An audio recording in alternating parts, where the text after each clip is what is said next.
মেয়েটা বোবা বলে তাকে এমন ছেলের সঙ্গে বিয়ে দিলে যার কিনা আগেও একবার বিয়ে হয়েছিল। বাবা, এটা তুমি ঠিক করলে না, একদমই না। আমি থাকলে এই বিয়ে কখনো হতে দিতাম না। আচ্ছা, এই জন্যই বুঝি আমাকে বুদ্ধি করে বাড়ি থেকে বের করে দিলে? আমাদের 3 ভাইয়ের আদরের বোন সে। আচ্ছা, তার কপাল কি এত খারাপ যে তাকে এমন ছেলের সঙ্গে বিয়ে দিলে তোমরা? বড় ভাই উসমান আর ছোট ভাই আশিক এখনো জানে এই সব সম্পর্কে? তুমি বুঝতে পারছো তারা জানলে কি বলবে? পুরো ঘর শান্ত, স্তব্ধ, নীরব হয়ে গেছে। বাইরে রাতের কালো অন্ধকার। জানালার মুখ করে দাঁড়িয়ে আছে জয়নাল শেখ। শীতল বাতাসে হালকা করে ঘরের পর্দাগুলো দুলছে। মেজ ছেলে কাফেলের কথায় মাথা ঘুরিয়ে তার দিকে এগিয়ে এসে বলল, তোমার বোন আগে থেকেই ওই ছেলেটাকে পছন্দ করত। আর যেসব কথা তুমি আজকে আমাকে বলছো, আমি বাবা হয়ে সেই একই কথাগুলো তাকে অনেক আগেই বলেছিলাম। সে শেষে আমাকে তার ইশারায় বুঝিয়েছে বিয়ে করলে এই ছেলেটিকেই করবে, নয়তো সে সারা জীবন বিয়ে করবে না। আমি বাবা হয়ে কি এই ছেলেটির সঙ্গে তাকে বিয়ে দিতাম? সে অনেক জোরাজুরি করছে, আমি তাকে অনেক বুঝিয়েছি, কিন্তু সে আমার কথা মানতে নারাজ। তাকে আমি এও বলেছি যে তার থেকে ভালো ছেলের সঙ্গে বিয়ে দিব। কাফেল বাবার মুখের দিকে তাকাতেই পারল না। ভীষণ রকমের একটা অস্বস্তি কাজ করে তার মধ্যে, এক অদ্ভুত রকমের খারাপ লাগা কাজ করে। কেন জানি তার বাবার মতন আর অসহায় মানুষ আর দুইটা নেই। কাফেল বাবার চোখের দিকে তাকিয়ে আবার মাথা নিচু করে বলল, বাবা, ছেলেটাকে বলেছো তো তাকে ঘরজামাই হয়ে এইখানেই থাকতে হবে?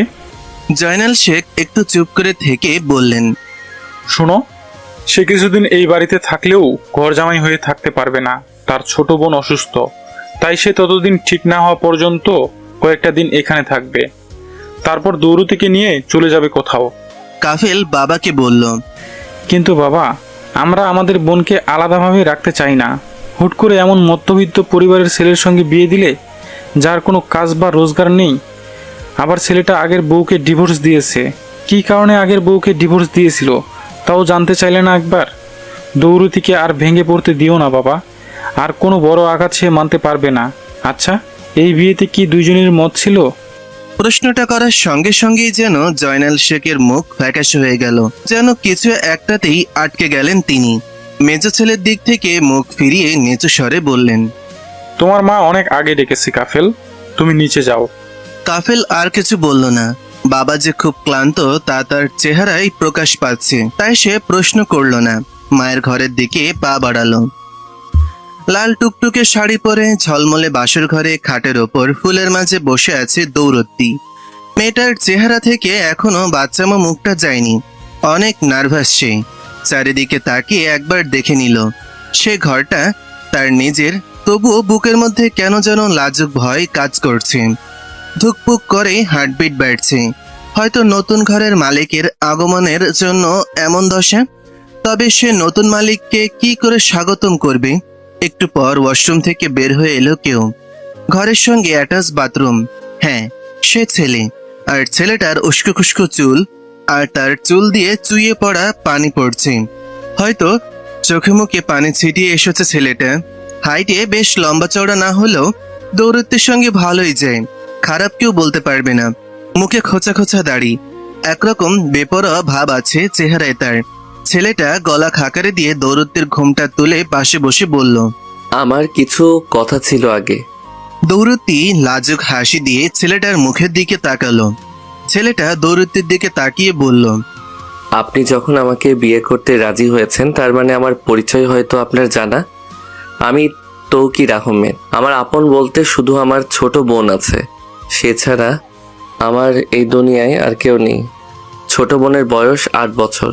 হয়তো আমার বোনও আর দুনিয়ায় বেশি দিন থাকবে না। আমার বোনের ক্যান্সার লাস্ট স্টেজে আছে। তার সুস্থতার জন্য আপনার বাবার কাছ থেকে অনেক টাকা ঋণ নেওয়া হয়েছে, তবে সেই টাকা আমি খুব শীঘ্রই ফিরিয়ে দেব। একটু থেমে আবার বলল, আচ্ছা শুনুন, সত্যিটা বলি আপনাকে। আমার মনে হয় বিয়ে যখন হয়ে গেছে, এসব লুকিয়ে আর লাভ নেই। আপনাকে আমার জীবনে জায়গা দিতে একটু সময় লাগবে। আমি বিয়েটা শুধু আমার বোনের কথা ভেবে করেছি। আমার বোনও হয়তো বাঁচবে কি বাঁচবে না তার গ্যারান্টি নেই। সব কিছু সামাল দিয়ে উঠতে আমার একটু সময় লাগবে। ঠিক ততদিন আমরা আলাদা থেকে একে অপরকে বুঝবো। আসলে মেয়েদের উপর আর আমি ভরসা করতে পারি না, তাই একটু সময় দেবেন দয়া করে। আর হ্যাঁ, আপনার বাবার টাকা আমি খুব শীঘ্রই পরিশোধ করব। কথাগুলো বলেই তৌকির একটু দম ছাড়ল। দৌরতী তৌকিরের মুখের দিকে তাকিয়ে হাতের ইশারায় তাকে বলল। আমার বাবা আপনাকে টাকার চাপ দিয়ে এই বিয়েতে রাজি করিয়েছে? তৌকির দৌরতীর চোখের দিকে তাকিয়ে বলল। হ্যাঁ, তবে আমার আপনাকে মেনে নিতে একটু সময় চাই। দৌরতী আবার ইশারায় বলল। আপনি এই বিয়েতে রাজি ছিলেন না? তৌকির আবার হ্যাঁ সূচক জবাব দিল। দৌরতী ইশারা করে বলল। আমি বোবা বলে ফায়দা তুললেন? চোখে মুখে ছিল বিরক্তি আর কান্নার ছাপ। তৌকির ইশারাটা বুঝে বলল, চোখ মুখ কঠিন করে। আরে, ফায়দার কথা বলছো? সেটা তোমার বাবা তুলেছে আমার। সে জানতো আমার দুর্বলতা কোথায়, সে ঠিক সেই জায়গায় হাত দিয়ে আমাকে রাজি করিয়েছে। শোনো মেয়ে, আমি আর কাউকে বিশ্বাস করি না। খুব তাড়াতাড়ি তোমার বাবার টাকা আমি দিয়ে দেব। তারপর তুমি ডিসাইড করবে যে তুমি কার কাছে থাকবে, না আমাকে ডিভোর্স দেবে। মেয়েদের তো আবার এইসব হাতের মোয়া করতেই পারো। এই কথাগুলো শুনে দৌরতীর দুনিয়া থেকে উঠে যেতে মন চাইল। তাকে কি কেউ ভালোবাসতে পারে না? সবাই কেন করুণা করে তার ওপর? মা তো আগেই দূরে ঠেলে দিয়েছে। সে কি এতই সস্তা যে তাকে সবার করুণা নিয়ে বাঁচতে হবে? সে তো জানতো তৌকির নিজ ইচ্ছায় এই বিয়েতে রাজি হয়েছে। না, সে মানতে পারছে না। এসব তার ভেবে ভেতরটা বিশ্রীভাবে ব্যথা করছে। সে তো কঠিন কথাতেও কষ্টে এসবই অভ্যস্ত। তবুও আজ আরো একবার ভেঙে পড়লো যেন। আচ্ছা, এই ছেলেটা কি তাকে মেনে নেবে, নাকি তার বাবার টাকা পরিশোধ করার পর তাকে আবার ছেড়ে চলে যাবে? ভালোবাসা তো জোর করে হয় না। বাবা তাকে বলতে পারতো যে ছেলেটা তোমাকে বিয়ে করতে রাজি নয় দৌরতী, সে মেনে নিত। বাবা তার কাছে কেন মিথ্যা বলল? এত বড় মিথ্যা বলেছে যে ছেলেটা তাকে খুব পছন্দ করেছে, ছেলেটা খুব ভালোবাসে। মিথ্যা, সব মিথ্যা মনে হচ্ছে এখন তার কাছে। আজ সে খুব ভালো করেই বুঝতে পারছে টাকা দিয়েও সম্পর্ক কেনা যায়, তার সাথে অভিনয় করা ভালোবাসাও। দৌরতী তৌকিরের মুখের দিকে তাকিয়ে রইল। চোখে লালচে ভাব হয়ে আছে। বোঝা যাচ্ছে একটু কিছু হলেই হয়তো কেঁদে ফেলবে সে। খুব কষ্টে নিজের চোখের পানি লুকানোর চেষ্টা করছে। তৌকির দৌরতীকে বলল। যাও, ফ্রেশ হয়ে এসো। এই ভারী পোশাক ছেড়ে পাতলা সালোয়ার কামিজ পরে এসো। দুইজন মিলে নামাজ পড়ে নেই একসঙ্গে, বাদবাকি কথা পরে হবে। দৌরতী চুপচাপ উঠে ওয়াশরুমে গিয়ে ফ্রেশ হয়ে বেরিয়ে আসলো। তারপর দুজন মিলে নামাজ আদায় করে নিল একসঙ্গে। আর কিছু না বলে শুয়ে পড়ল। এর মধ্যে কিছুটা দূরত্ব মেনটেন করা হয়েছে, মাঝে একটা কোলবালিশ রাখা হয়েছে। রাতে আর তেমন দুজনের মাঝে কথা বলা বা কিছুই হয়নি।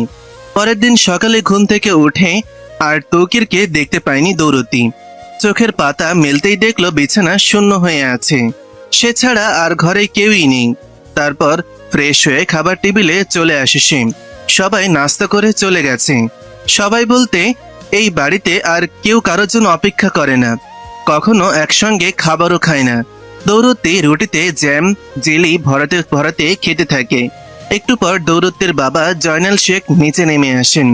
দৌরতী তার বাবার দিকে ফিরেও তাকায়নি, নিজ মনে খাবার খেতে থাকে সে। মেয়ের এমন ব্যবহারের মানে খুব ভালো করেই বুঝতে পারলেন জয়নাল শেখ।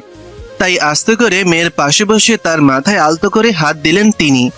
হয়তো ভালোবাসা, স্নেহ, ভরসার খাতিরে বাবা জয়নাল শেখ দৌরতীর মাথায় হাত দিতেই দৌরতী তা এক ঝটকায় দূরে সরিয়ে দেয়। খুব রাগে অভিমানে বাবার চেহারার দিকে সে ফিরতেও চায় না। রাগের কারণ অবশ্য জানা জয়নাল শেখের। জয়নাল শেখ মেয়েকে বলল।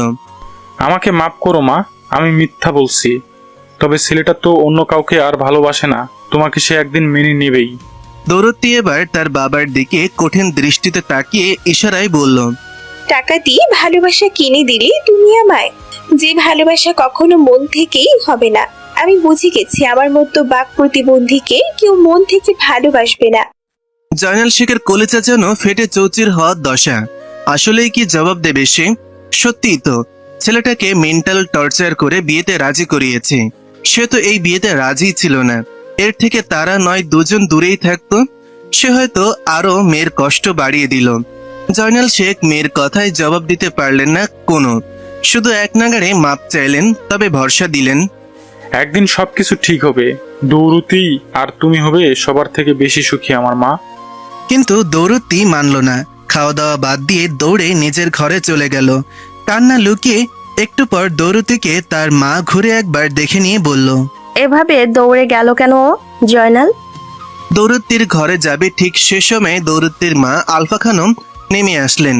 বেশ পরিষ্কার পরিচ্ছন্ন পছন্দ করেন তিনি। খুব মডার্নও বলা যাবে না। মহিলা হয়ে আলফা খানম পুরো শেখ পরিবারের দায়িত্ব নিয়েছেন তিনি। সেই থেকে অফিস সামলাতে সামলাতে সন্তান ও সংসার মাথা থেকে নামিয়ে দেন তিনি। জয়নাল শেখ বাইরে সামলে এসে আবার তার আদরের মেয়ে দৌড়তিকে সামলাতেন।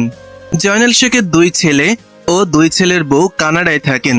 মেজো ছেলে কাফেল আর ছোট মেয়ে দৌড়তি বাড়িতেই থাকেন। বাড়ির বেশিরভাগ সদস্য কানাডায় অবস্থান করেন। দৌড়তির বোবা হওয়ার পেছনে বেশ কারণ আছে। আলফা খানম 3 সন্তান জন্ম দেওয়ার পর নিজের ক্যারিয়ার অর্থাৎ ব্যবসা ও অফিসে মনোযোগী হয়ে পড়েন। তার বেশ কিছু মাস পর জানতে পারেন তিনি আবার প্রেগনেন্ট। কিন্তু তিনি এই বাচ্চাটা আর নিতে চাইছিলেন না। তাই অনেক অ্যাবর্শন পিল খাওয়ার পরও দৌড়তিকে ফেলতে পারেননি তিনি। আল্লাহ যাকে পৃথিবীর আলো দেখাবেন তাকে কেউ আটকাতে পারে পৃথিবীতে আসতে?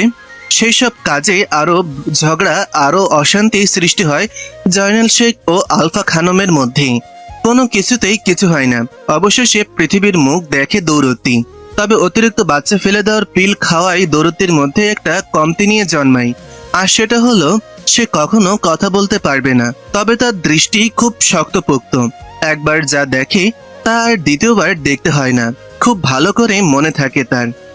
আর আলফা খানমের 4 নম্বর বাচ্চার প্রতি তেমন টান নেই বললেই চলে। জয়নাল শেখ বাবা হয়ে মায়ের দায়িত্ব পালন করে গেছে দৌড়তির জন্য। আলফা খানমের কথায় কোনো জবাব দেয় না জয়নাল শেখ। সেও মুখ বন্ধ করে নিজের ঘরের দিকে পা বাড়ায়। আলফা খানম বেশ বিরক্ত হলেন বাপ মেয়ের এমন আচরণে। তাই নিজেও আর কোনো কিছু না বলে কাউকে ফোন করতে করতে বেরিয়ে গেলেন বাড়ি থেকে। ঘরে ঢুকেই বন্দি খাঁচার ভেতরে সেই টিয়া পাখির দিকে তাকিয়ে রইল দৌড়তি। বাবা জয়নাল শেখ একসময় বলেছিল পাখিটাকে বন্দি করে রেখো না, উড়িয়ে দাও। দৌড়তি তখন ইশারায় বুঝিয়েছিল সেও তো একটা বন্দি পাখি, সে কখন মন খুলে উড়াল দেবে।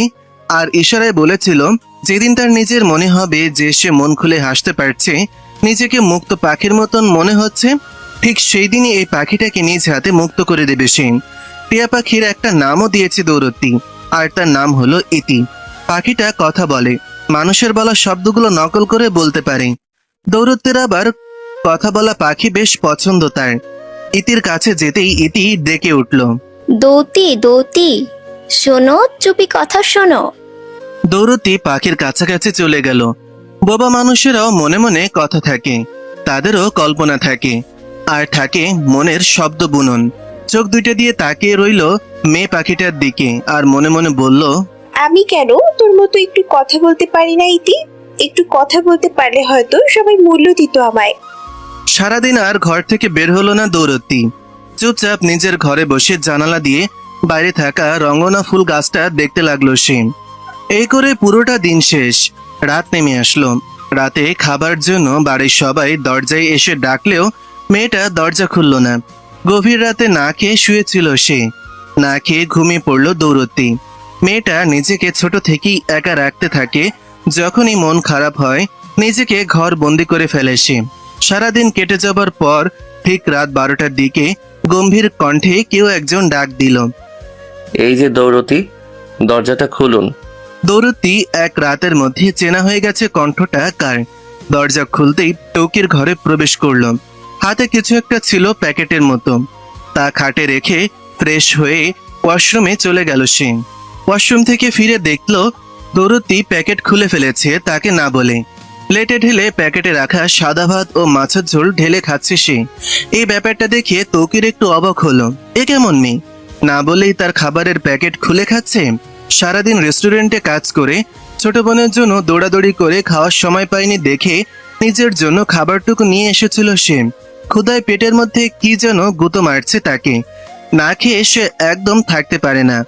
আজ কি করে সারাদিন না খেয়েছিল, ভেবেছিল গোসল করে সেই খাবারটুকু খাবে সে।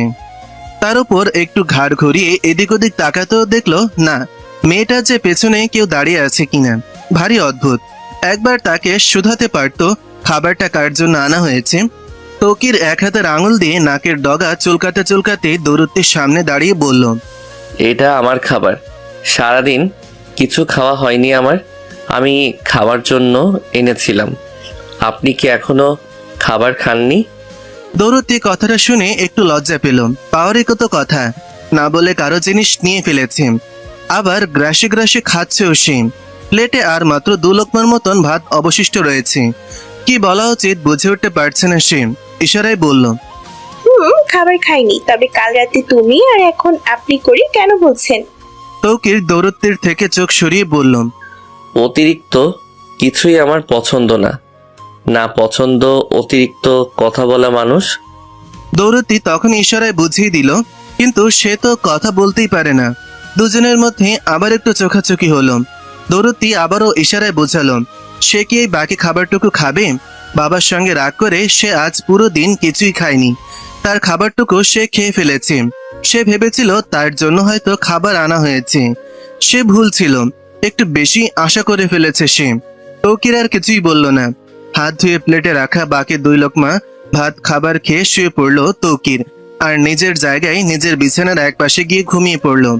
দৌরত্তি তখনও কিন্তু নিজের হাত ধোয়নি। এটো হাতে গিয়ে জানালার পাশে দাঁড়িয়ে রইল সে। একবার তৌকিরকে দেখেও নিল। আগের তৌকির আর এখনকার তৌকিরের মধ্যে যেন আকাশ পাতাল পার্থক্য হয়ে গেছে। সে যেন নিজের আলাদা একটা জগৎ তৈরি করে ফেলেছে। সেই জগতে তাদের মধ্যে মেয়েদের কোনো জায়গা নেই। তবে দৌরত্তি হালকা করে একটা হাসি দেয় তার দিকে তাকিয়ে। সে হয়তো তার জায়গা খুঁজে নেবে ওই জগতে, যা তৌকির মনে মনে কল্পনা করে রেখেছে। একটা সময় তৌকির খুব হাসি খুশি মানুষ ছিল। তৌকিরের সঙ্গে তার প্রথম দেখা ওই রেস্টুরেন্টে, যেখানে সে খাবার সার্ভ করে। এবং একদিন গিয়ে দৌরত্তি দেখে একটা মেয়ের সঙ্গে মৃদু হেসে কথা বলছিল। এটাই ছিল প্রথম দেখা। তৌকিরকে দেখার জন্য দৌরত্তি তারপর থেকে প্রতিদিন ওই রেস্টুরেন্টে একই কফি খেতে যেত। আর দৌরত্তি তা বইয়ের মধ্যে থেকে চোখ রেখে তাকে এক দৃষ্টিতে তাকিয়ে থাকতো। এই বিষয়টা বাবা জয়নাল শেখের চোখে পড়তে শুরু করলো। তারপর থেকে যেন একটু একটু করে দৌরত্তির মনে হাসির খরা জন্ম নিল। অনেকদিন ধরেই রেস্টুরেন্টে যাওয়া আসা চলতো তার, তবে কখনো তাদের মধ্যে তেমন কথা হয়নি। একদিন দৌরত্তি জানতে পারে তৌকির বিবাহিত। তা শোনার সঙ্গে সঙ্গে নিজেকে আরো একবার বন্দি করে ফেলে 4 দেয়ালের মধ্যে। বাইরে যাওয়া আসা কমিয়ে দেয় সে। বেশ কিছুদিন যেতে না যেতেই দৌরত্তি আবার জানতে পারে নতুন খবর, এই যে তৌকির তার বিবাহিত স্ত্রীকে ডিভোর্স দিয়েছে এবং তার একটা ছোট্ট বোন আছে, আর সে ক্যান্সারে আক্রান্ত হয়েছে। লুকিয়ে কিছু টাকা সে পাঠিয়েছিল তৌকিরের কাছে নিজের পরিচয় গোপন করে। তবে তৌকির তা ফিরিয়ে দেয়। কেন দেয় তা তার জানা ছিল না। এরপর বাকি যা কিছু ঘটেছে তা তার কাছে ঘোলাটে। হুট করে একদিন বাবা জয়নাল শেখ দৌরত্তিকে ডেকে পাশে বসিয়ে বলল, তুমি কি ওই রেস্টুরেন্টের ছেলেটাকে ভালোবাসো? দৌরত্তি সেদিন বেশ লজ্জার সঙ্গে হ্যাঁ বলে। আবার বাবা কি ইশারায় বলেছিল, কিন্তু ছেলেটা তো তাকে ভালোবাসে না, তার বিষয়ে সে কিছুই জানে না। জয়নাল শেখ মেয়ের দিকে তাকিয়ে একটু হেসে বলল, ছেলেটা তোমাকে বিয়ে করতে চায় দৌরতি। ছেলেটা তোমাকে পছন্দ করে। বাবার মিথ্যা সে এখন সহ্য করতে পারছে না। সব মনে হতেই ভেতরটা অশান্তি লাগছে তার। হাত ধুয়ে আগে সব ভাবনা থেকে বেরিয়ে তৌকিরের পাশে গিয়ে ঘুমিয়ে পড়ল দৌরত্তি। বাবা মেয়ের মধ্যে বন্ধুত্ব খুব ভালো ছিল, কিন্তু হয়তোবা সব শেষ এখন। দৌরত্তি চোখ বন্ধ হতেই পেছন থেকে চোখ মেলে তাকালো তৌকির। আজকে সারাদিন তাকে রোদের মধ্যে ছোটাছুটি করতে হয়েছে। আগের থেকে ছোট বোনটার অসুস্থতা বেশি হয়ে গেছে। ডাক্তার বলেছে হাতে আর বেশি সময় নেই তার। আজকে ছোট বোন জেসমিনের বলা একটা কথা তার বারবার মনে হচ্ছিল। সে বলেছিল, ভাইয়া নতুন ভাবে আমাকে দেখতে আসলো না, আমি সুস্থ হয়ে তার কাছে গিয়ে তাকে চমকে দেব। সে হয়তো জানেই না এই দুনিয়ার আলো তার জন্য বেশি দিনের জন্য নয়। তোকে ছোট বোনকে কিছুই বলতে পারেনি। বড় ঘরের মেয়েকে আর তাকে দেখতে যাবে, এটা ভাবায় নেহাত বোকামি তার। সে জানে বউরা স্বামীর বোনকে কি নজরে দেখে। ছোট একটা বাচ্চা যদি জানতে পারতো তার জন্য তার আগের ভাবি তার ভাইকে ছেড়ে চলে গেছে, মানতে পারতো কি? তার জন্য প্রচুর টাকা ঋণের বোঝা মাথায় নিয়ে রোদের মধ্যে টই টই করে এদিক সেদিক ঘুরে বেড়ায়। এসব ভেবেই বা কি হবে? সব যে তার বৃথা চেষ্টা হয়ে গেছে। তার বোনটাই তো বাঁচবে না। আল্লাহকে পারতেন না তার হায়াত আর একটু বেশি করে দিতে? চোখের কোণে জমে থাকা নোনতা পানি গড়িয়ে পড়ল নিচে। সে কখনো কোনো কিছু সহজ করে নিতে পারবে না হয়তো। তার সবকিছু যে এলোমেলো হয়ে গেছে। গোছানো জীবনটা তার জন্য নয়। সকালে ঘুম থেকে তাড়াতাড়ি উঠেছে আজকে দৌড়ত্তি। মুখে তার বেশ হাসি জন্মেছে আজ। নিজের হাতে রান্নাঘরে ঢুকে নাস্তা বানিয়েছে সে। সে নাস্তাগুলো খাবার টেবিলে একে একে এনে সাজিয়ে রাখছে সে। আলফা বেগমও নিচে চলে আসে নাস্তা করতে। জয়নাল শেখের সঙ্গে কাফিল সবাই আজকে একসঙ্গে বেরোচ্ছে, যার মানে কাফিল বোনকে আজকে আবার মন খুলে হাসতে দেখছে। কিন্তু বিষয়টা কি নিয়ে? কৌতূহলী হয়ে বোনের কাছে গেল আর কাফিল বলল, কি রান্না হচ্ছে ম্যাডাম? দৌড়তে কিছু না বলে কাফেলের দিকে তাকিয়ে মুচকি একটা হাসি দিল। হাসি দেওয়ার সঙ্গে তার দুই গালে টোল পড়ল। সে ইশারায় বলল, যাই রান্না করি না কেন তা কিন্তু এই বাড়ির কারোর জন্য না। পাশে দাঁড়িয়ে বাড়ির কাজের মেয়ে জামিয়া খালা বলল, আপা কি জানি রান্না করছে, এগুলো আপনারা খাবেন না। স্যার সকালের নাস্তা আমরা যে আমাদের বাড়িতে খাই, ডিম ভাজি, সাদা চালের খিচুড়ি, সবার খাওয়ান। আপনারা খাইলে তো মোটো হয়ে যাবেন, তাই অল্প করে রাঁধছে, আমি শিখাইয়া দিতেছি। কাফিল চোখ মুখ কুচকে জিজ্ঞাসা করলো, আমাদের জন্য নয় তো কার জন্য রান্না করা হয়েছে? দৌড়ত্তি হাতের আঙুল দিয়ে দেখিয়ে দিল তৌকিরকে। সে এই সময় তৌকির ঘর থেকে বেরিয়ে আসছিল। কাফিল বিরক্ত মুখে আর কিছু না বলে খেয়েই বাড়ি থেকে বেরিয়ে গেল। দৌড়ত্তি দৌড়ে গিয়ে তৌকিরের হাত ধরে ইশারায় তাকে তার রান্না করা খাবার খেয়ে যেতে বলল। তৌকির জবাব না দিয়ে নীরবে দৌড়ত্তির হাত নিজের হাত থেকে ছাড়িয়ে নিয়ে ঘর থেকে বেরিয়ে গেল। সে সময় দৌড়ত্তির চোখে পানি ছলছল করে উঠল। আরো একবার মন ভেঙে দিল সে। কিছু তো একটা বলতে পারত সে, এমন কেন করলো? জয়নাল শেখ মেয়ের মুখোমুখি তাকিয়ে খাবার টেবিলে বসে খাবার দেখে লোভ সামলাতে না পেরে বলল, দৌড়তি, জামাই বাবাজি যখন খাইনি আমাকে দাও মা, আমি একটু খাই। অনেক মজা হয়েছে মনে হয় রান্না। দৌড়তি নিজের রাগ তৌকিরকে দেখাতে না পেরে বাবার মুখের সামনে থেকে সব খাবার উঠিয়ে নিয়ে গিয়ে ফ্রিজে রেখে দিল আর ইশারায় বলল, নিজের বউকে বলো রান্না করে খাওয়াবে। আলফা খানম দৌড়তির এমন আচরণ দেখে বলল, এই মেয়ে কি বাহিরের ছেলের জন্য পাগল হয়ে গেছে নাকি? বুঝলাম না, এটা কেমন আচরণ বাবার সঙ্গে তার? জয়নাল শেখ আলফা খানমের দিকে চোখ গরম করে তাকিয়ে বলল, আমার মেয়ে পাগল না, তোর 14 গোষ্ঠী পাগল। সে স্বামীর সেবা করছে, আর তুই কি করছিস? স্বামীর সঙ্গে সুযোগ পেলেই ঝগড়া করিস। আলফা খানম জয়নাল শেখের দিকে তাকিয়ে রইল আর তেড়ে গেল বলতে, এটা কি ধরনের ভাষা জয়নাল? বস্তিদের বাড়িতে তুলে এনে দেখি তোমার ভাষাও বস্তিদের মতো হয়ে গেছে। আর মেয়েটাকে কি করে এই অভদ্র ছেলেটার সঙ্গে ডুবিয়ে দিলে তুমি? ভুলে যাবে না, তুমি দৌড়তি কিন্তু আমারও মেয়ে। আলফা খানম আমার মেয়ে বলল। তখন যেন আরো রাগ উঠে গেল জয়নাল শেখের মাথায়। কি করে সে বলতে পারলো যে দৌড়ত্তি তার মেয়ে? আজ পর্যন্ত তো তার ভালো মন্দের দেখভাল সে কখনোই করেনি। শুধু দৌড়ত্তি না, বাকি আর 3 সন্তানেরও তার এমন অবহেলার শিকার হয়েছে। জয়নাল শেখ একসময় আলফা বেগমকে খুব ভালোবাসতেন। তখন তার এমন আচরণ চোখে পড়তো না, নিজের কাছেও ব্যস্ত মনে হতো তাকে। সে সব দেখে জয়নাল শেখ পুরুষ মানুষ হয়েও মহিলাদের মতন বাচ্চাদের আগলে রাখতেন। আস্তে আস্তে যেন এই ধরনের আচরণ বাড়তে শুরু করলো। টাকা পয়সার সুখ পেলেও বাড়িতে যেন শান্তি নামক অসুখ উঠে গেছে। এখন স্বামী স্ত্রী তারা বলা যায় সমাজের চোখে টিকে থাকা এক মিথ্যা সম্পর্ক তাদের। ছেলে মেয়ের মুখের দিকে তাকিয়ে তারা এই সম্পর্ক রাখছে, নয়তো কবেই সব শেষ হয়ে যেত। জয়নাল শেখ রক্তিম চোখে আলফা খানমের দিকে তাকিয়ে রইল। তা দেখে আলফা খানম আর কিছু না বলে উঠে নিজের কাজের উদ্দেশ্যে চলে গেলেন। বাড়ির কাজের মেয়েটা জয়নাল শেখের কাছে গিয়ে পাশে দাঁড়িয়ে বলল, বাবু মশাই, পাতিলে পান্তা ভাত রাখছি, খাইবেন? আনবো? দৌড়তি মনির রান্না দেখিয়ে রান্না করতে ভুলে গেছি গা, আনবো ভাত? জয়নাল শেখ আরো রেগে চেঁচিয়ে উঠে বলল, জামিয়া, সরে যা বলছি। বাপুরে বাপুরে, খারাপ কি করলাম? মনে মনে বিড়বিড় করে আরো বলল, ঘরের বইয়ের ওপর কথা কইতে পারে না, আমার লগে চেঁচামেচি করে। মায়াডার বিয়ে দেই খালি, এই বাসায় আমি আর কাম করতে কখনো আমু না, পা ধুলে আমু না। পিক পিক করে আওয়াজ হচ্ছে। বেড়ে মেয়েটা, তার শরীরে স্লাইন চলছে, হাতে ক্যানেলা লাগানো, চোখের নিচে কালো দাগ পড়ে গেছে মেয়েটার। পাশেই তসবি হাতে এক যুবক নামাজ পড়ছেন। জায়নামাজ ছড়িয়ে রেখে মেয়েটার কপালে দোয়া পড়ে ফু দিয়ে বলল, এই যে ছোট বোন জেসমিন, তুমি খুব তাড়াতাড়ি সুস্থ হয়ে তোমার নতুন ভাবিকে দেখতে যেতে পারবে ইনশাআল্লাহ। আল্লাহ তোমাকে খুব তাড়াতাড়ি ভালো করে দিবেন। কথা বলা শেষ হতেই কেউ দরজা খুলে ভেতরে ঢুকলো। সজীব, মাফ কর, আজ একটু বেশি দেরি হয়ে গেছে। কি আর বলবো বল, আজ রেস্টুরেন্টে অনেক কাজ ছিল, ওরা তাড়াতাড়ি আসতে দিল না আমায়। ঠিক তখনই কথার আওয়াজ শুনে পেছনে ফিরে সজীব তৌকিরের দিকে তাকিয়ে বলল, আল্লাহ আল্লাহ, এসব কি বলছিস? আমরা না বন্ধু? আর জেসমিন তো আমারও বোন হয়, তাই না? যদিও আমারও কাজ আছে, তাই বলে এমন বলবি? তা তোরা আগে না আমার কাজ আগে বলতো? তৌকির সজীবের কাছে গেল আর জেসমিনের দিকে একটু তাকালো। জেসমিন তার দিকে তাকিয়ে মৃদু হাসি দিল। সজীবও তখন তার কাছে গিয়ে দোয়া পড়ে তৌকিরের মাথায় ফু দিল। তৌকির তখন বলল, আজ একটু বেশি জেসমিনের চেহারা ফ্যাকাশে লাগছে। ডাক্তার কি এসেছিল? সজীব তৌকিরের দিকে তাকিয়ে বলল, হ্যাঁ, দেখে গেছে। আর তুই জানিসই তো, আর নতুন কিছু ডাক্তারদের মুখে শুনতে পারবি না। আমি বাইরে দাঁড়িয়ে আছি, তুই ওর সাথে কথা বলে আয়, তোর সঙ্গে আমার কিছু কথা ছিল।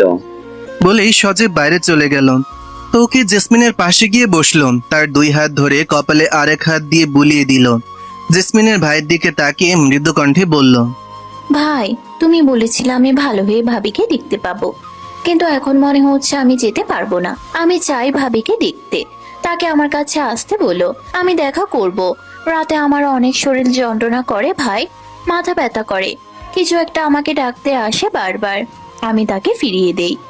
স্বপ্নে দেখি আমি সাদা রঙের একটা জামা পরে প্রচন্ড হাওয়ার মাঝে মিলিয়ে যাচ্ছি। তুমি কাঁদছো, তোমার চোখে পানি। আমি হাত দিয়ে তোমার গাল স্পর্শ করতেই মা বাবা এসে আমাকে নিয়ে যাচ্ছে। আমি তোমাকে ছেড়ে যাব না ভাই, মা বাবার সাথে গেলে তো তুমি একা হয়ে যাবে। তৌকির জেসমিনের কথার কি উত্তর দেবে বুঝে উঠতে পারছে না। কণ্ঠনালীতে কথারা ব্যথা দিচ্ছে, প্রতিটা শব্দ গলায় কাটার মতন বেচছে। তৌকির তখন চোখ নিচু করে বলল, কাল তোমার ভাবি আসবে তোমাকে দেখতে। আর হ্যাঁ, কখনো এমন কথা বলবে না, এতটুকু মেয়ের মুখে এমন কথা মানায় না। কিছু হবে না তোমার। বলেই আর বেশিক্ষণ দাঁড়িয়ে থাকতে পারল না, সে বেরিয়ে গেল। বাইরে সজীব দাঁড়িয়েছিল। দুজনের চোখাচোখি হতেই তারা একসাথে হাঁটতে শুরু করলো। সজীব সময় নিয়ে বলল, কিরে, মন খারাপ করে আছিস কেন? আজকে কি আবার ভাবিকে দেখতে চেয়েছিল জেসমিন? হুম। তাহলে নিয়ে আসছিস না কেন একবার দেখা করাতে? শোন, বিয়ে যখন করেছিস তাকে স্ত্রীর মর্যাদা দে, দূরে সরিয়ে রাখিস না। তুই সব জানার পরেও বলছিস? তুই তো জানিস আমার সাথে কি কি ঘটেছে। এত বড় ঘরের মেয়ে কি আমার মতো ছেলের সঙ্গে মিশতে পারবে? আমি তো তার নখেরও যোগ্য না। আমি তাকে হয়তো আমার জীবনে স্থান দিতে পারবো না। আবার আমি ভয় করছি এই স্ত্রী না আবার অস্ত্র হয়ে আমার শরীর ভেদ করে দেয়। আমি আর বউ অর্ধাঙ্গিনী এই সব কিছুতে বিশ্বাস করতে পারি না। আচ্ছা, তুই মেয়েটাকে কতদিন ধরে চিনিস? হতে তো পারে মেয়েটা যেমন ভাবছিস তেমন না। আর বিয়ের পর তুই তাকে কত সময় দিয়েছিস? দেখ, সব মেয়ে একরকম না।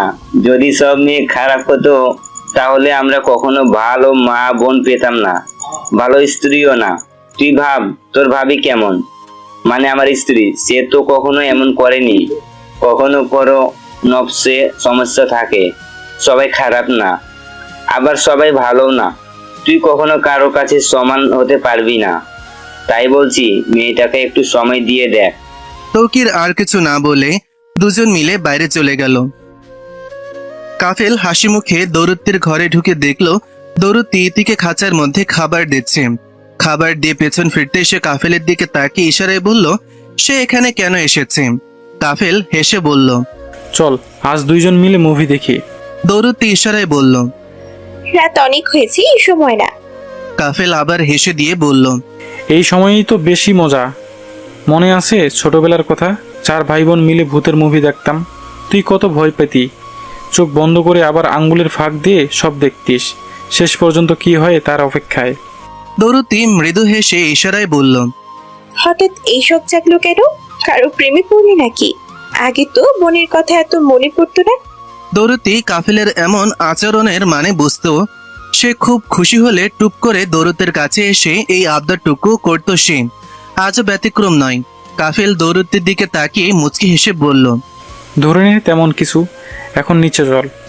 বলেই দৌরত্বের হাত টেনে নিয়ে চলে গেল। পুরো ড্রয়িং রুম অন্ধকার রেখে দুই ভাই বোন মিলে মুভি দেখা শুরু করেছে। দুইজনের চোখ টিভির পর্দায়। এই তো শুরুর দিকে মুভিটা মাত্র। কাফিল সোফার উপর বসে আছে আর দৌরত্বে নিচে। কাজের মেয়ে জামিয়া এসে এক বাটি পপকর্ন দিয়ে চলে গেছে, আর তার সাথে ফলের জুস। জামিয়া খালা ঘর থেকে যাওয়ার পথে অবশ্য বিড়বিড় করে বলেও গেলেন, মা গো মা, এমন করে কেউ ঘর অন্ধকার করে সিনেমা দেখে? আমার তো ঘর অন্ধকার দেখলেই ভয় করতেছে। অনেক সময় পার হয়েছে দেখে দৌরত্তি কাফেলের প্যান্ট ধরে একটা টান মারে। কাফেল দাঁত কেলিয়ে দৌরত্বের দিকে তাকিয়ে বলে, দেখ দেখ, এইবার বেশ মজা পাবি মুভি দেখে। দৌরত্তি আরো একবার টান মারলো। তা দেখে কাফেল আবার বলল। টানা হেসরা করিস কেন? দৌরত্তি ইশারা করে বলতে লাগলো যে, মেয়েটা কে যার জন্য সে এত খুশি? কাফেল দৌরত্বের কাছে সুরত করে নেমে তার পাশে বসে তার হাত ধরে বলল, আমার একটা সাহায্য কর। বাবাকে বলে আমাকে দেশের বাইরে যাওয়ার ব্যবস্থা করে দে। আমি বাইরে যেতে চাই এবং ওইখানে গিয়ে তাকে বিয়ে করে সেটেল হব। আসলে মেয়েটা ওর ফ্যামিলির সঙ্গে কানাডায় থাকে, আর তুই তো জানিস বাবা আমাকে কখনো সেখানে যেতে দিবে না। হাজারখানেক কথা শোনাবে, বলবে আমার মাথা গরম, আমি ছোট, আমার রক্ত গরম, আমি এসবের যোগ্য না। আসলে তুই বুঝতে পারছিস দৌরতি আমি কি বলতে চাইছি? আমি চাই তুই বাবাকে বলবি আমি কাজের জন্য যাব দেশের বাইরে, নইলে সে যেতে দিবে না। কথাগুলো বলেই কাফেল টিভির দিকে আবার ঘুরে তাকিয়ে রইল। দৌরত্তি কাফেলের দিকে ইশারা করে বলল। তুই বলছিস আমি বাবাকে মিথ্যে কথা বলবো? আবার কি যেন ভেবে দৌরত্তি কাফেলের কাঁধে মাথা রেখে ইশারায় বুঝিয়ে দিল, বাড়ি থেকে সেও বাকি ভাইদের মতন তাকে কি একা রেখে চলে যাবে? অন্ততপক্ষে এটা বলল যে মেয়েটা কে ছিল। বেশ মনমরা হয়ে কথাগুলো বলল সে। কাফেল তখন বলল, বিয়ে করলেই তো জানতে পারবি। তবে তুই যেন নিজেকে একা মনে না করিস। তোর সঙ্গে তোর 3 ভাই আছে তোর দেখভাল করার জন্য। তুই কিন্তু এই বাড়ির রাজকন্যা। কেউ যদি তোকে ধোকা দেয় তাহলে কিন্তু আমরা 3 ভাই তাকে তার অবস্থান বুঝিয়ে দেব। এটা তুই মাথায় রাখিস। আর হ্যাঁ, তুই একটু বাবাকে বলিস, বাবা তোর কথা খুব মানে। দৌরতি খুব ভালো করে বুঝতে পারলো কাকে এই কথাগুলো বলা হচ্ছে। দুই ভাই বোন আর কিছু না বলেই টিভির দিকে চোখ রাখলো। একটু পর দরজা খোলার আওয়াজ পেতেই দুজন মিলে দরজার দিকে তাকিয়ে রইল। কেউ একজন আস্তে আস্তে হেঁটে আসছে। তা দেখে দৌরত্তি কাফেলের শার্ট খামচে ধরলো। কাফেলেরও কপালে ভয়ে ঘাম জমে গেছে। টিভিতে ভূতের মুভি আর দরজায় জলজ্যান্ত ভূত। বাপরে, ভয় করবে না? একটু পর কেউ বলল, আমি কি ভিতরে আসতে পারি? পরক্ষণে গলার স্বর চিনে ফেলল দৌরত্তি। এটা আর কেউই নয়, তৌকির আহমেদ, তার বিবাহিত ভূত। ঘরের লাইট জ্বালানো হলো সাথে সাথে। তৌকির দৌরত্তি ও কাফেলের কাছে আসলো আর তাদের অবাক করে দিয়ে নাক চুলকিয়ে বলল, আমিও কি তোমাদের সঙ্গে বসে মুভি দেখতে পারি? দৌরত্তি কাফেলের মুখের দিকে তাকিয়ে রইল। কাফেল দৌরতের দিকে তাকিয়ে বলল, আমার ঘুম পাচ্ছে, আমি ঘুমাতে যাব। তোমরা দেখো আমি আসি। কাফেল কিছুটা ইগোর সঙ্গে চোখ বাঁকিয়ে নিজের ঘরের দিকে পা বাড়ালো সে। তা অবশ্য তৌকির চোখ এড়াতে পারল না। দৌরত্তির হাত কাঁপছে, ভেতরে একটা আনন্দ ও খুশি সব কাজ করছে। দৌরত্তি ইশারা করে কাপা হাতে বলল, আপনি দূর থেকে এসেছেন, পোশাক পরিবর্তন করে আসুন। তৌকির তার কথা বুঝতে পেরে সেখানেই নিজের পরনের শার্ট খুলে রেখে দিল সোফায়। আর দৌরত্তিকে বউয়ের মতন করেই হুকুম দিয়ে বলল শার্টটা যেন ঘরে রেখে দেয়। দৌরত্তি লক্ষ্মী বউয়ের মতন মাথা নেড়ে সম্মতি দিল। তৌকিরের পরনে শুধু সাদা একটা গেঞ্জি আর প্যান্ট ছিল। দৌরত্তি তৌকিরকে সোফায় বসতে ইশারা করলো। তারপর নিজে রান্নাঘরে গিয়ে 1 কাপ চা বানিয়ে নিয়ে আসলো। জামিয়া খালা চা বানানোর সময় তার দিকে তাকিয়ে মুখে তাকিয়েছিল। বেশ লজ্জায় লাল হয়ে আছে মুখ, এটাও চোখে পড়ল। দৌরত্তি যাবার পথে তাকিয়েছিল সে। চা এনে তৌকিরের সামনে রাখলো। তারপর এমন করে দাঁড়িয়ে থাকলো যেন এটা তার বাপের বাড়ি না শ্বশুর বাড়ি। স্বামী অনুমতি দিলে সে বসে পড়বে। তৌকির তাকে চোখের ইশারা করে বসতে বলল। দৌরত্তি কিছুটা দূরত্ব বজায় রেখে তৌকিরের পাশে বসলো। তৌকির মুভির দিকে তাকিয়ে বলল, এই মুভিগুলো দেখে এত ভয় পাওয়ার কি আছে বুঝলাম না। গাঢ় মেকআপ, চোখে মুখে রং, তার সঙ্গে ভিন্ন রঙের কন্টাক্ট লেন্স, পোশাক কালো, দেখতে আজাইরা ভাব লাগলেও ভয়ের কিছু না। দৌরত্তি তৌকিরের দিকে থতমতিয়ে তাকিয়ে রইল।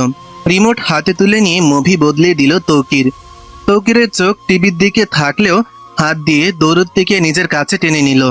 দৌরত্তির চোখ মার্বেলের মতন বড় বড় হয়ে গেল। গলায় ধুকপুক করছে কিছু একটা, তা অবশ্য তৌকিরের চোখ এড়ায়নি।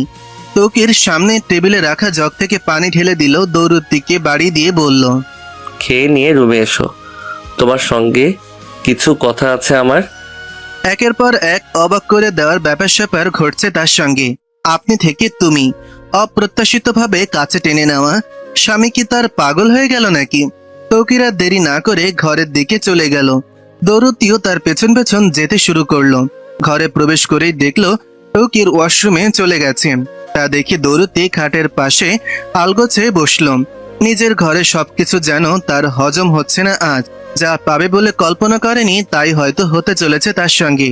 সেই সব ভাবতে ভাবতেই তৌকির ওয়াশরুম থেকে মাথায় কোকড়ানো চুলে তোয়ালে দিয়ে মুছতে মুছতে বেরিয়ে আসলো আর বলল, আমার জন্য কি রান্না করা হয়েছে?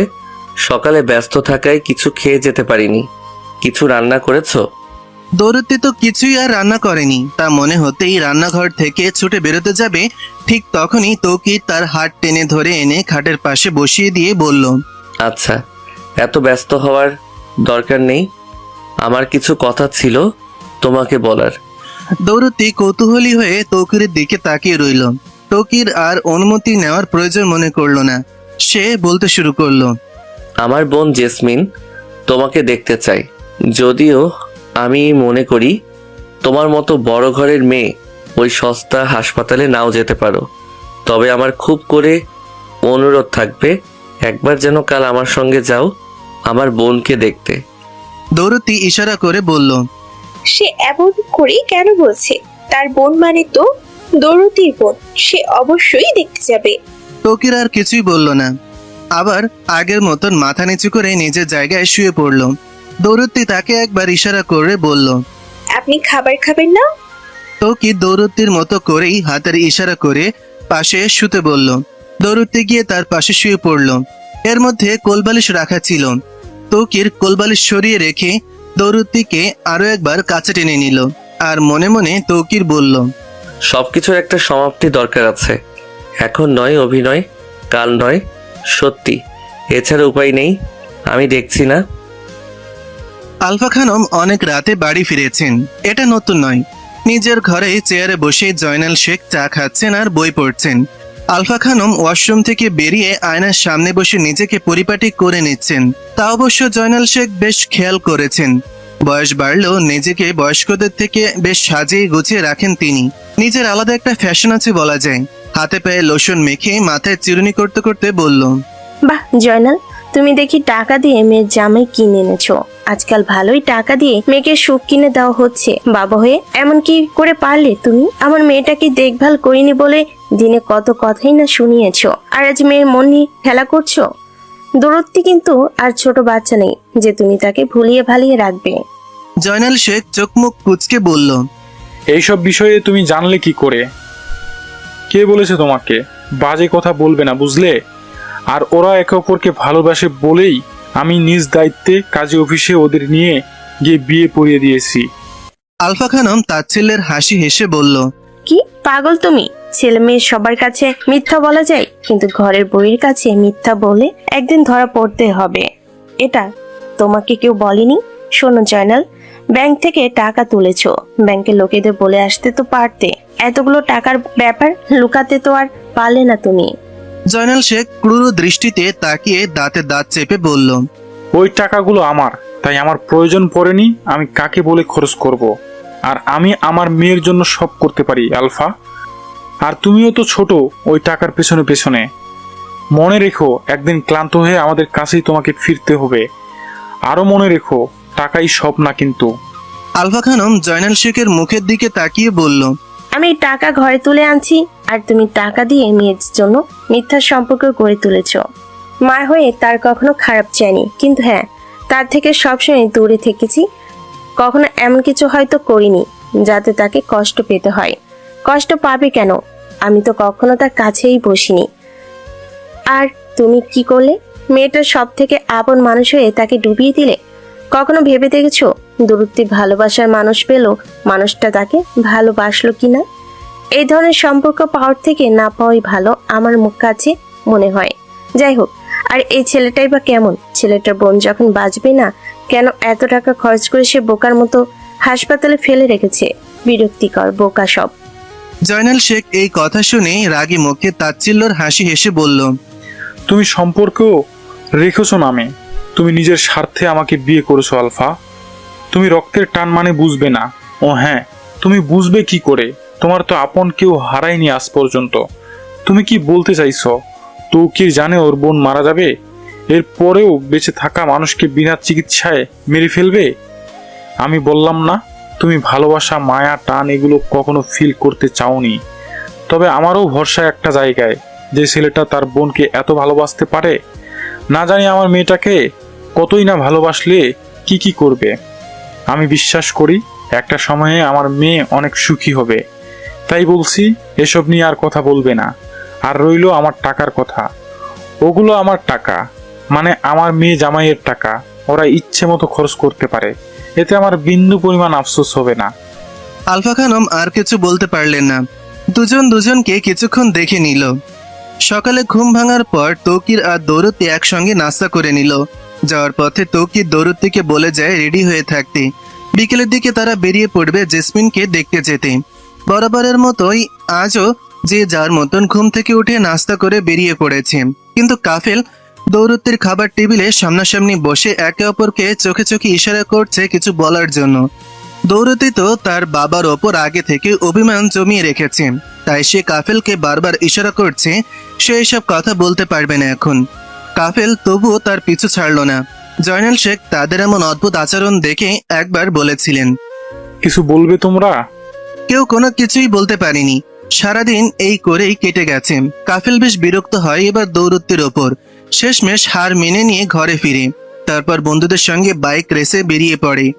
তার খেয়ে দে কাজকাম নেই বললেই চলেন। সারাদিন বন্ধুদের সঙ্গে আড্ডা দেয়, রাতে ফিরে আটগুডে কাজ করার জন্য বাবা জয়নাল শেখ কিছুটা অপছন্দের তালিকায় রেখেছে তাকে। ভালোবাসেও খুব আদরের মেয়ে দৌরতি। নয়তো সব ছেলেদের মধ্যে তো কিছু তো ঘাপলা আছে বা ছিল। এই তো ছোট ছেলের জন্য একবার পুলিশ স্টেশনে যেতে হয়েছিল, আর বড় ছেলে অন্যের মেয়েকে পালিয়ে নিয়ে বিয়ে করে ফেলেছে। আর কাফেল তো মাঝে মাঝে মদ মাদকে আসক্ত বলা চলে। রাতে ক্লাবেও কাটায় মাঝে মাঝে, অনেক রাত করে বাড়ি ফেরে সে। এত কিছু করেও কাফেলের লাভ হয় না। বাবা আর মেয়ের মন গলাতে পারে না, তার কাজও হাসিল হয় না। বিকেলে দৌরতি গোলাপি রঙের আঁচলে সিলভার কাজ করা শাড়ি পরে, হাতে চুড়ি, কপালে টিপ পরে বেশ সেজেগুজে রেডি হয়ে আছে। আর এটাও ভাবছে এদিকে তাকে খারাপ দেখাচ্ছে। সে কি বেশি সেজে ফেলেছে নাকি? কি আজব, সে কারো বিয়ে খেতে যাচ্ছে নাকি? ঘুরতেও তো যাচ্ছে না। এইসব ভেবে অস্থিরতা কাজ করছে তার মধ্যেই। পায়চারিও করে বেশ কিছুক্ষণ ধরে। তবুও বুকের একপাশে ধুকপুক বেড়েই চলেছে তার। আবার ভাবছে পোশাক কি পরিবর্তন করা উচিত তার। তৌকির কি ভাববে? তার অসুস্থ বোনের জন্য তাকে তো নিয়ে যাচ্ছে। এইসব ভাবতে ভাবতেই তৌকির চলে আসে, আর ঘরে এসে কোনো কথা না বলে দৌরত্বকে দ্রুত বলে ফেলে, কই হয়েছে তোমার?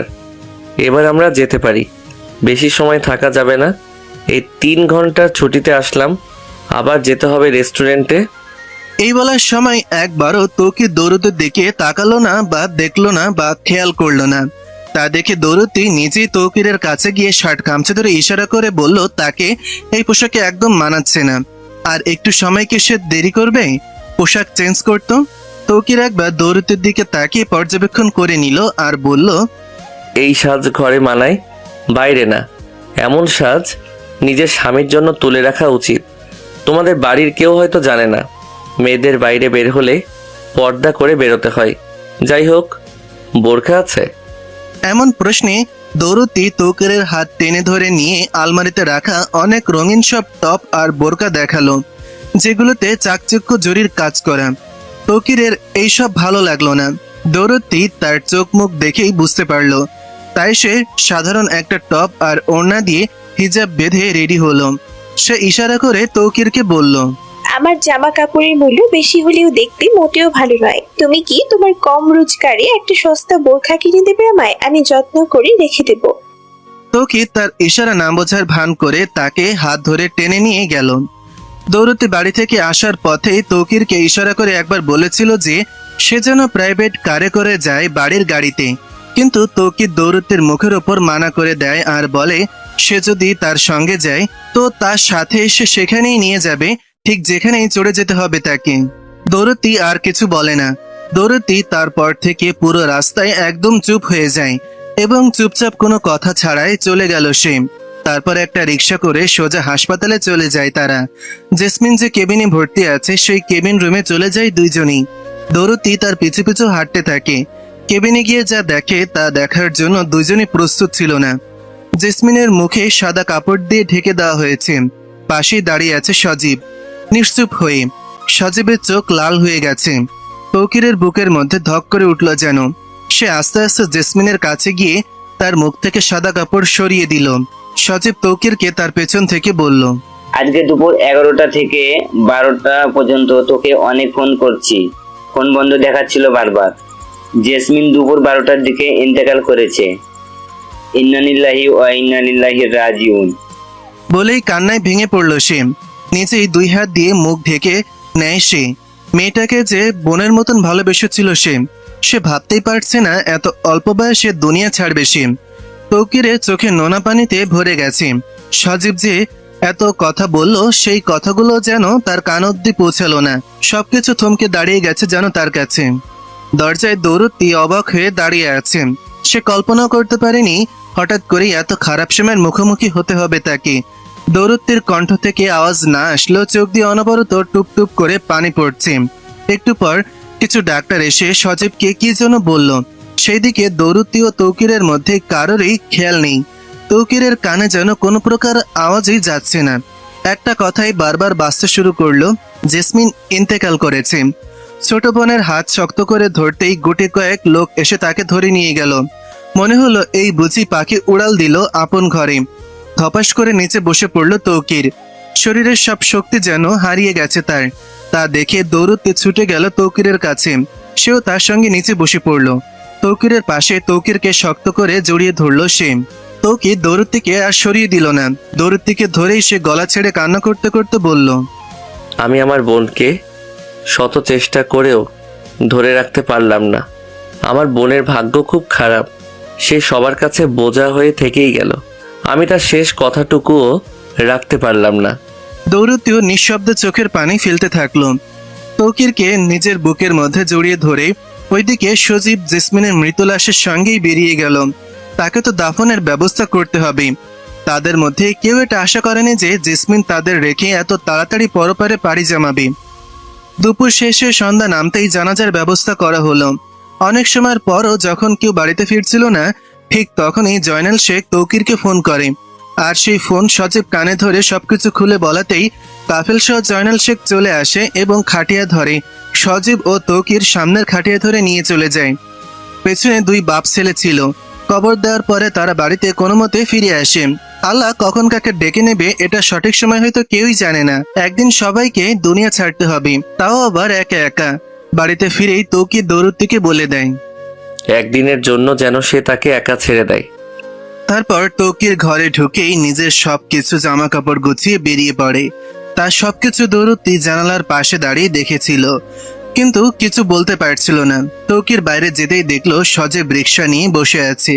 রিক্সায় দুজন চেপে কোথাও চলে যায়। জানালার মুখ থেকে ফিরতেই আলফা খানমকে দাঁড়িয়ে থাকতে দেখলো সে। দৌড়তি ভুরু কুচকে মায়ের দিকে তাকিয়ে রইল। কেন সে এখানে হঠাৎ করে? কখনো তো তিনি ভাবতেনই না যে ওপরের ঘরে তার একটা বোবা মেয়ে বসবাস করে। আলফা খানম মেয়ের দিকে তাকিয়ে মৃদু হেসে বলল, এমন করে মায়ের দিকে তাকিয়ে আছো যেন মা তোমার ছোট। ব্যাপার কি বলো তো? দৌড়তি কিছু ইশারায় বলল না। খাঁচার পাখির কাছে গিয়ে ইতিকে কিছু দানা দিল খেতে। তা দেখে আলফা খানম নিজে থেকেই বলা শুরু করলো, তোমার গরিব স্বামী তো ঘর ছেড়ে চলে গেল। আমার ভয় করছে এই ভেবে যে তোমাকে বস্তুর মতো ব্যবহার করে ফেলে না রেখে চলে যায়। মা হয়তো তাই একটু বেশি চিন্তা করি তোমার জন্য। দৌড়তি এবার খুব বিরক্ত অনুভব করলো তার মায়ের কথা শুনে। আজ পর্যন্ত যে মা কখনো এসে তার মাথায় হাত বুলোয়নি তুমি ঠিক আছো, আর আজ নাকি তার জন্য খুব চিন্তা করছে। খুব হাস্যকর লাগলো কথাটা তার কাছে। মায়ের কাছে গিয়ে ইশারায় বলল, সে যদি আমাকে ছেড়ে চলে যায় এই দৌড়তি কখনো তার হাত ছাড়বে না। খুব শক্ত করে ধরবে তার হাত, আর কখনো কেউ তাদের আলাদা করবে না। কেবল তো শুরু হয়েছে, এটা তো এত তাড়াতাড়ি শেষ হবার নয়। 5-10টা নাতি নাতনি নিয়ে তাদের অবাক করে দেবে তারা। আলফা খানম মেয়ের দিকে তাকিয়ে কিছু একটা ভেবে বাঁকা হাসি হেসে চলে গেল। যাওয়ার পথে অবশ্য বলে গেল, এই রাস্তার ছেলেগুলো আবার রাস্তায় ফিরে যাবে, তাদের কাছে টাকাই সব। ওরা টাকার পেছনে ছুটে চলা মেশিন, তোমার মায়ের মতো। দেখবে তোমাকেও একদিন ফেলে রেখে পালিয়ে গেছে। এটা তোমার মায়ের গ্যারান্টি দাও কথা। আর হ্যাঁ, সবসময় যে বাবার কথা শুনেই চলতে হবে এমন কিন্তু না, মাঝে মধ্যে মায়ের কথাও শোনা উচিত। মা কিন্তু তোমার খারাপ চায় না দুরুত্তি। দৌড়তি মায়ের যাওয়ার পথে তাকিয়ে রইল। সে যেন মন থেকে বিশ্বাস করে তৌকির তার বিবাহিত স্বামী। এই কয়েকদিনে তার প্রতি বিন্দু পরিমাণ হলেও মায়া জন্মেছে। সে আরো বিশ্বাস করে একদিন দৌড়তি তৌকিরকে সবটুকু ভালোবাসা দিয়ে নিজের করে নেবে। একটু পর কাফেল ঘরে চলে আসে আর দৌড়তিকে বলে, তৌকির, কি যেন ওই ছেলেটা তোর স্বামী? যাই হোক, ওর বন্ধুর বাড়িতে আছে, 2-3 দিনের মধ্যে চলে আসবে। আর হ্যাঁ, ছেলেটা তোকে ঠিকমতো খাওয়া দাওয়া করতে বলেছে। কথাগুলো বলে দৌড়তির কাছে গিয়ে দাঁড়ালো কাফেল। দেখলো বোনের চোখ লাল হয়ে আছে, চোখ ভর্তি জল জমে গেছে। তা দেখে কাফেল নিজের মতন করে বলল, আমাকে একটু জড়িয়ে ধরবি দৌড়ু, আমার বুকে ব্যথা করছে, একটু ধর। দৌড়তি বুঝতে পারলো কাফেল তার মনের কথা নকল করেই বলছে, তাই সে ভাইকে জাপটে ধরে কেঁদে দিল। কাফেল জানে মায়ের সঙ্গে কথা বললেই তার মন খারাপ হয়ে ওঠে। মা তার সঙ্গে মন খারাপ করে দেওয়ার মতোই কথা বলে চলে যায়। তার শক্ত বোন শুধু তার মায়ের কথা শুনে ভেঙে পড়ে। একটু পর কাফেলের বুক থেকে মাথা তুলে দৌড়তি ইশারা করে বলল, একটু আগে যে কথাগুলো বললি ওগুলো কি আসলে সত্যি? আসলেই কি তৌকির এমনটা বলেছে? কাফেল শুধু হ্যাঁ বলল। এই 2-3 দিন ধরে কাফেল জয়নাল শেখকে অনেকবার বুঝিয়েছে, রাজি করানোর চেষ্টা করেছে তাকে যেন যেতে দেওয়া হয় কানাডায়। জয়নাল শেখ উল্টে তার পাসপোর্ট কেড়ে নিয়ে নিজের কাছে রেখে দিয়েছে। আর এটাও বলে দিয়েছে ফালতু সবের জন্য তার কাছে কোনো টাকা পয়সা নেই। কাফেল তার বাবা জয়নাল শেখের ওপর বেশ বিরক্ত হয়, কিন্তু মুখের উপর কিছুই বলতে পারে না সে। হয়তো বললে ছোট ভাইয়ের মতন একেবারে ঘরছাড়া হতে হবে। দৌড়তেকেও কিছু বলতে পারে না সে। মেয়েটা মনমরা হয়ে ঘরের মধ্যে থাকে সবসময়, বাইরে কম বের হয়, কারোর সঙ্গে ঠিক মতন কথা বলে না। তাই আর কাফেল এইসব নিয়ে বোনকে কিছু বলতে পারে না। যদিও কাফেলের খুব বিশ্বাস যে দৌড়তে পারবে বাবাকে রাজি করাতে, কিন্তু মেয়েটা নিজেকে ঘরবন্দি করে রেখে দিয়েছে। বাড়ির কাজের লোক প্রতিদিন 3 বেলা ঘরে গিয়ে খাবার দিয়ে আসে দৌড়তিকে, কিন্তু সবসময় খাবার প্লেটে পড়ে থাকে যেমন খাবার ঠিক তেমনই, মন চাইলে খায় নয়তো না। শরীরের দেখভাল করতেও যেন সে ভুলে গেছে। জানালা দিয়ে সূর্যের আলো ঘরে প্রবেশ করেছে। সকালের মিষ্টি আলো সোজা এসে দৌড়তির চোখের উপর পড়ল। আজ দিয়ে 4 দিন হয়ে গেছে তৌকির আসেনি বাড়িতে। প্রতিদিন প্রতি ঘন্টা প্রতি মিনিটের মতন দরজা তার জন্য খুলে রেখে দিয়ে তাকিয়ে থাকে কখন সে আসবে। এখন তো আশাও ছেড়ে দিয়েছে। মনে মনে অনেক কথা বনে ফেলেছে সে। এই যেমন সে ভাবে ও মনে মনে বলে, তৌকির সাহেব, হয়তো আপনি জানেন না এই ঘরের 4টা দেয়াল আমার ছোটকালের সঙ্গী। আপনি চলে গেলে ভয় পাবো না। ভয় পাওয়ার শব্দটা আমার জন্য মৃত। তবে নিজেকে খুব কঠিন করে একা করে ফেলবো, আবার ফিরে যাব বন্দি স্তরে। আপনাকে হারানোর ভয় আমি পাই না, তবে নিজেকে খুব একা আর দুর্বল মনে হয়। আমি সবার কাছে মনে হয় তামাশার পাত্রী হয়ে যাচ্ছি। এইসব ভাবতে ভাবতেই চোখের কোণে জল জমতে শুরু করলো তার। নিজের মনে মনে এমন হাজারো কথা বলতে থাকে সে। আজও জানালার পাশে চেয়ারে বসে বাইরের বকুল ফুলের গাছটার দিকে তাকিয়ে রইল, আর তার চিন্তায় মগ্ন হয়ে পড়ল সে। কিন্তু হঠাৎ করে বাইরে থেকে প্রচুর চেঁচামেচির আওয়াজ আসতেই দৌড়তি সেই দিকে ছুটল। ওপরের ঘর থেকে নিচে নেমে আসতেই দেখলো আলফা খানম ও তৌকির একে অপরের সঙ্গে রাগারাগি করছে। ভীষণ রকমের ঝামেলা সৃষ্টি হয়েছে। পাশেই দাঁড়িয়ে আছে বাবা জয়নাল শেখ। সবে সকাল 7টা বাজে তখন।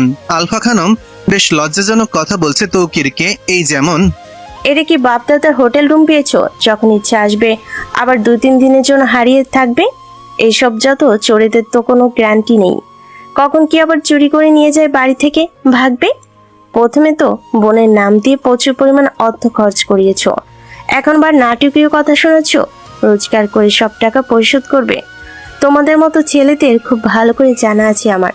বাপ দাদার আমলেও তো মনে হয় এত টাকা দেখনি চোখ দিয়ে, আবার লাভ দিয়ে করলে কি বাড়ি মেয়েকে বিয়ে করে ফেলে। কত চালাক এই ছেলেটা। মনে মনে যে তোমাদের মতো ছেলেরা কত ফোন দিয়াটে তা আমি খুব ভালো করে জানি। কথাগুলো শুনে তৌকিরের মাথা নিচু হয়ে গেল। সে বাড়িতে পা রাখার সঙ্গে সঙ্গে এই মহিলা তাকে একের পর এক অপমান করে চলেছে। কিন্তু তার কাছে এই কথাগুলো শোনা ছাড়া আর কোনো উপায় নেই। সত্যিই তো, সে কি বেইমানি করে ফেললো না? নিজের বোনকে বাঁচানোর চেষ্টা করতে গিয়ে আরো একটা মেয়ের জীবন নষ্ট করে দিল সে। আর সে কখনো ভেবেই দেখলো না আদৌ মেয়েটাকে কি তার অন্তরে স্থান দিতে পেরেছে কিনা। এগুলো ভাবতেই তার মুখের শব্দগুলো হারাতে শুরু করলো। শান্ত কণ্ঠে মাথা নিচু করে বলল, আমাকে মাফ করবেন, কিন্তু আমার এসবের কিছু লোভ নেই। আমি এই বাড়ি থেকে বেরিয়ে যাচ্ছি। আর রইল টাকা, হয়তো সব টাকা একবারে দেওয়া আমার দ্বারা সম্ভব নয়, তবে আস্তে আস্তে দিয়ে দিব। আমাকে একটু সময় দিবেন। দৌড়তি মায়ের সামনে দাঁড়াতেই আলফা খানম চুপ হয়ে গেলেন। দৌড়তি তৌকিরের মাথা উঁচু করে তুলে তার মায়ের দিকে তাকিয়ে ইশারায় বলল, এই বাড়িটা আমারও, এখানে আমার সমান অধিকার আছে। তবুও আমি আমার স্বামীর সঙ্গে এই বাড়ি ছাড়তে চাই। রাস্তায় বাস করা মানুষের সঙ্গে থাকা যায়, কিন্তু কোনো অহংকারী মানুষের মধ্যে এবং তাদের সঙ্গে নয়।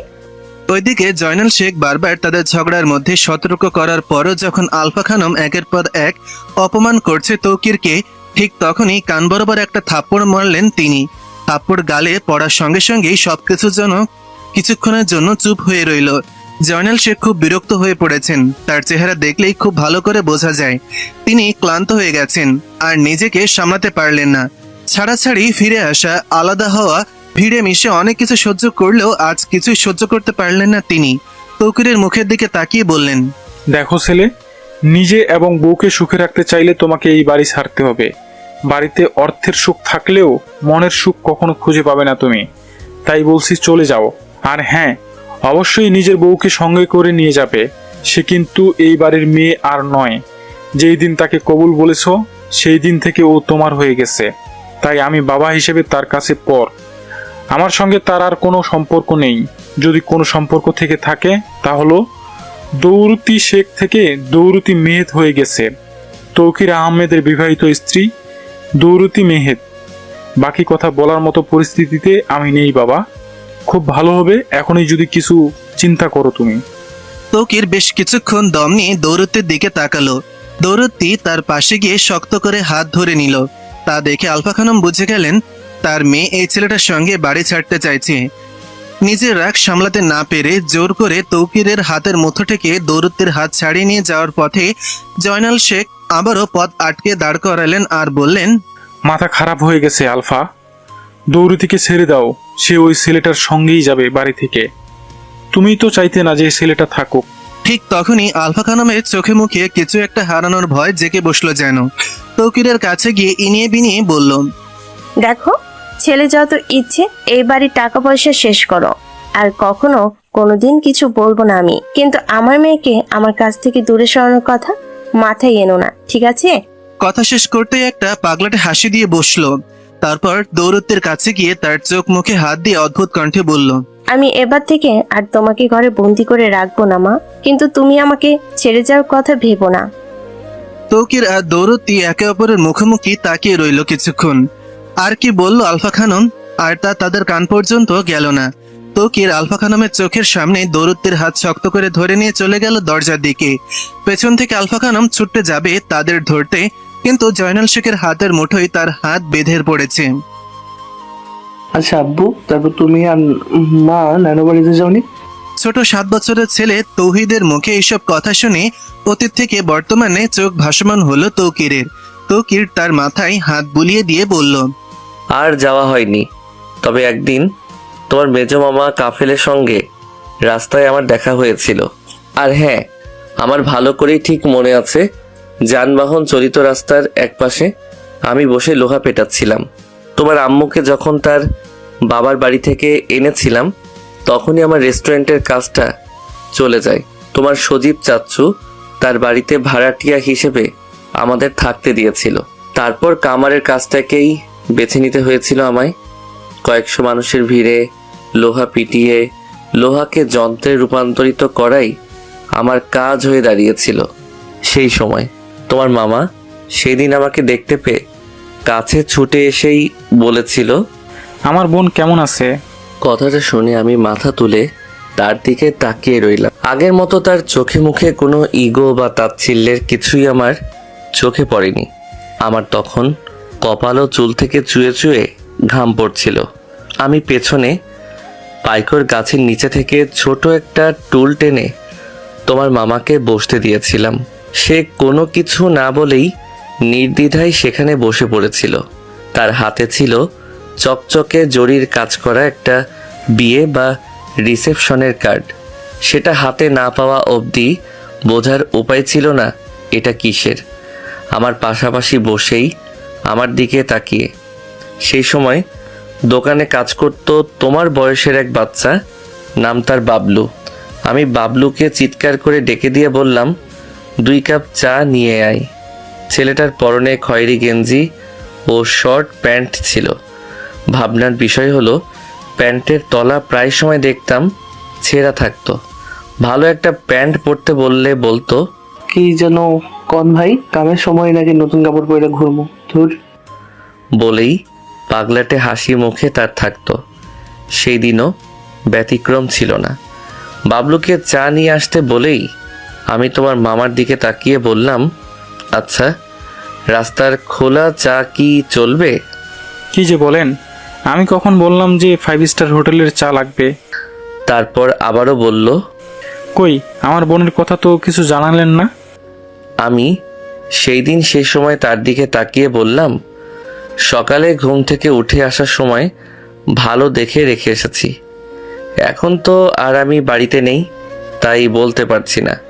তবে হ্যাঁ, আর একটু অপেক্ষা করলে তোমার বোন আমার জন্য ভাত সাজিয়ে নিয়ে আসবে, যদিও প্রতিদিন আসে না।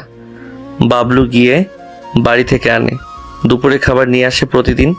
কিন্তু আজকে বাবলু তার নানিকে নিয়ে সরকারি হাসপাতালে যাবে। সেই সময় কথা শেষ করে তোমার মামার দিকে তাকিয়ে রইলাম। কিছু বলতে চেয়েও যেন বলতে পারছিল না সে। একটু সময় নিয়ে আমার সামনে নিজের হাতে ধরে থাকা সেই কার্ড বাড়িয়ে দিয়ে বলল, আর 1 সপ্তাহ পর আমার বিয়ে মাইজার সঙ্গে। আপনার কথা অনুযায়ী সেই দিন তার সামনে ভিডিও কলে আমি সব কিছু বলেছি। এই যে, সে যদি আমাকে সত্যিই ভালোবাসে থাকে, তাহলে সে আমাকে বিয়ে করে যেন আমার সঙ্গেই আমার বাড়িতেই থাকে। আমি ছেলে হয়ে কখনোই বাবা আর মাকে ছেড়ে যেতে পারবো না, বাকি সব ভাইদের মতো করে। সত্যি ভালোবাসলে সে যেন চলে আসে আমার কাছে। আমরা বিয়ে করে একটা সংসার গড়ব। সে মেনে নিয়েছে, সে সব কিছু মেনে নিয়ে এই বিয়েতে রাজি হয়েছে। ভাই, আমার খুব ইচ্ছা আপনি আর বোন আমাদের বাড়িতে আর একবারের জন্য ফিরে চলুন। খুব সম্মান ও প্রতিহত দিয়ে কথাগুলো বলেছিল সেই দিন কাফেল। তবে আমার কাছে কোনো উত্তর ছিল না। আমি তখন বললাম, এই কার্ড আমাকে না দিয়ে যেন দৌড়তিকে দেওয়া হয়, সে যা বলবে তাই হবে। তারপর দুজনের মধ্যে কিছুক্ষণ নীরবতা পালন হয়। কেউ কারো সঙ্গে কোনো একটা কারণে কথা বলতে পারছে না যেন। কাফেল বসে থাকে তখনও। এর কারণ বোনের সঙ্গে দেখা করে বাড়ি ফিরবে সে। তৌকির একটু পর আবার লোহা পেটাতে শুরু করলো। খানিক সময় পরই তৌকির তার দিকে তাকিয়ে আগের চিন্তায় ডুব মারল। এই তো সেই দিনের কথা, যখন তৌকির আর দৌরতি একে অপরের হাত ধরে বাড়ি থেকে বেরোতেই দরজায় তার সামনে পড়ে যায় তারা দুজন। তার বোনকে কোথায় নিয়ে যাওয়া হচ্ছে? কাফেল এই প্রশ্ন করায় তৌকির বলেছিল, যেটা আমার আগে করার দরকার ছিল আজকে করছি। সেটা আমার স্ত্রীকে সঙ্গে নিয়ে নিজেদের আলাদা একটা সংসার গড়তে যাচ্ছি। যাওয়ার পথে তৌকির কাফেলের দিকে তাকিয়ে বলল, আর হ্যাঁ, আপনারও কিন্তু উচিত সঠিক ভালোবাসা খুঁজে নেওয়া। আপনি যদি মনে করে থাকেন আপনার ভালোবাসা পেতে হলে ভালোবাসার কাছে যেতে হবে, তাহলে ভুল ভাবছেন। ভালোবাসা নিজ ইচ্ছায় আপনার কাছে এসে ধরা দেবে। তাই বলছি, অন্যের জন্য জন্মদাতা মা বাবাকে ছাড়ার কথা কল্পনা করাও ভুল। মেয়েটা সত্যি যদি আপনাকে ভালোবেসে থাকে, তাহলে সে নিজ ইচ্ছায় আপনার কাছে ছুটে আসবে। এত বাহানা কখনো সে করবে না। আমি আসি। কথাগুলো বলার মাধ্যমে বুঝতে পারল সেই দিন দুই ভাই বোন কথা বলার সময় তৌকির আগে সবকিছু শুনে ফেলেছিল। তবে কেন জানি তার কথা কাফেলের খুব মনে ধরে গিয়েছিল। তৌকিরের কথা অনুযায়ী কাফেল নিজেই সে মেয়েটাকে আসতে বলে। সে যেতে পারবে না তার কাছে, নিজে সবকিছু ছেড়ে এটা তার কাজ নয়। এরপর কাফেল বাড়িতে প্রবেশ করতেই সব ঘটনা জানতে পারে।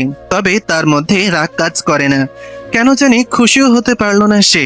তবে মনে হতে লাগলো সবকিছুই ঠিক আছে। কাফেল বাড়িতে ঢুকেই আলফা খানমকে অসুস্থ অবস্থায় পায় সে। অনেক সময় ভাবনা থেকে বেরিয়ে এলো কাফেল। একটু পর খেয়াল করলো রাস্তার অপর প্রান্তে একটা কালো বোরকা পরা মেয়ে হাতে খাবারের বাটি নিয়ে দাঁড়িয়ে আছে। চেহারা ও শরীরের কোনো চিহ্ন বোঝার উপায় নেই মেয়েটার। পরনে বোরকা যে বেশ দামি টাকার হবে তাও নয়, কিন্তু খাবারের বাটি নিয়ে এসে সামনে রেখে ইশারা করতেই কাফেলকে কিছু বলল দৌরতী। কাফেল তা দেখে আহ করে তাকিয়ে রইল। প্রায় 8 মাস পর নিজের বোনকে এমন দেখে এসে সত্যি অবাক হয়েছে। সে অনেক সুখে আছে, তা বোঝার উপায় যথেষ্ট বুঝতে পারছে ও দেখেছে সে। তার মধ্যে হঠাৎ করে তৌকির বলল, আপনার বোন আপনাকে সালাম করেছেন।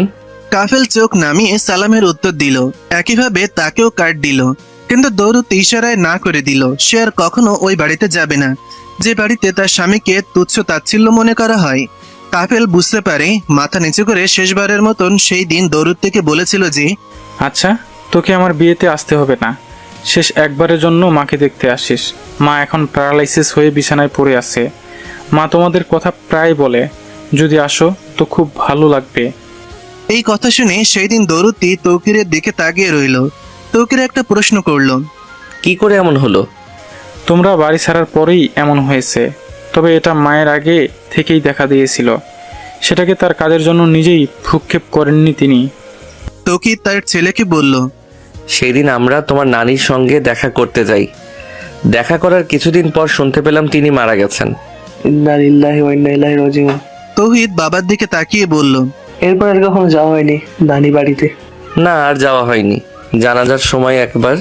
তৌকির তার ছেলেকে সব কথা বলে তার ছেলে তৌহিদের কপালে চুমু দিয়ে আবার কিছু কথা বলল।